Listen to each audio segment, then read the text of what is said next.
Hi guys! Welcome to my vlogs! At ito nga yung in-unboxing namin kanina. Ito yung mga, tawag dito ay mga resibo. At syempre, ito yung printer na ipapakita ko sa inyo kasi baka same with us, meron din kayong small business na bayad setter na katulad namin at kailangan nyo ng magandang klaseng printer. So, before, meron na kaming printer kasi medyo matagal na rin po yung aming bayad center business. Siguro mga 5 to 6 years na rin po. Pero before, yung gamit naming printer is ganito. Bumigay lang. Ayan. Actually, nakadalawa kaming ganito. So, kaya lang this time, sabi ko, it's time na para mag-change naman tayo na ibang brand naman. So, nakadalawang ganito kami. Kaya, ngayon, medyo inchik-inchik na yung pagpiprint niya. Kaya, I think, it's also fully depreciated na din.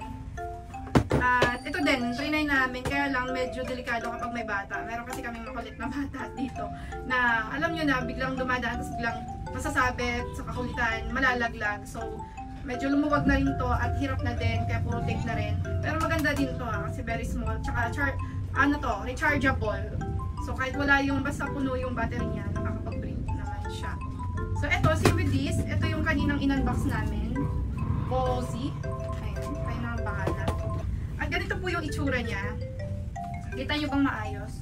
So, eto, ayan yung ilaw, naka-on na siya. Pag i-off, i-click niya lang to. Ganito, ayan, naka-off.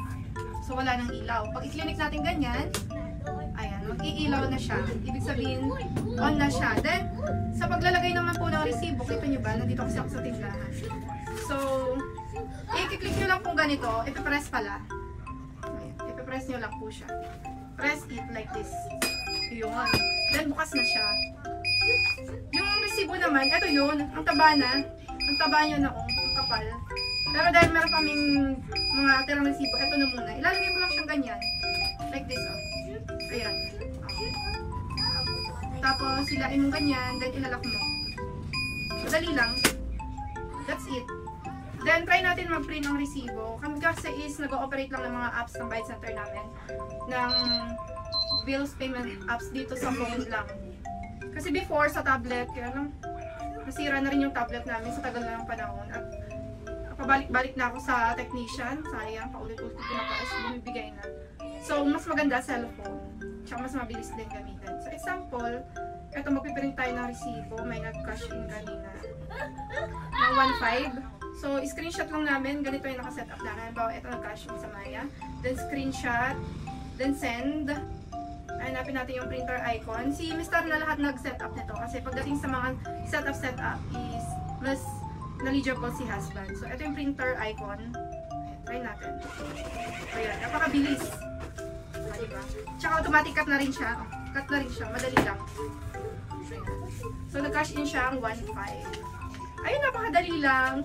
So, kung gusto nyo din malaman at meron din po kayong same sa amin na may small business na bayad center, ilalagay ko po sa link sa inbox kung ano yung link na pinag-bilhan namin nito. So, yun lang for today's video. Sana medyo nakatulong ang aking pag-demo. Ay, nakakatuwa naman itong printer na to. So, nag-change brand na kami. Goodbye na net sa mga ganitong brand muna.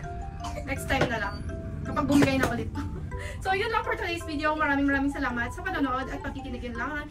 Yun lamang po. Ingat po kayo palagi. Thank you. Bye!